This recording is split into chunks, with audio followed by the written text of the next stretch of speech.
ওদের বিপুল,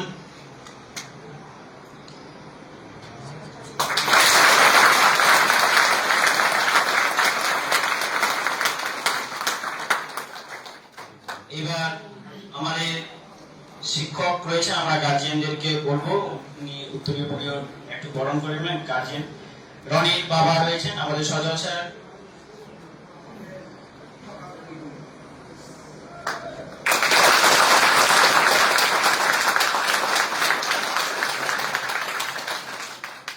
সঞ্জয় দা রয়েছে, সঞ্জয় স্যার, নির্ভরপতি বিপুলের বাবা।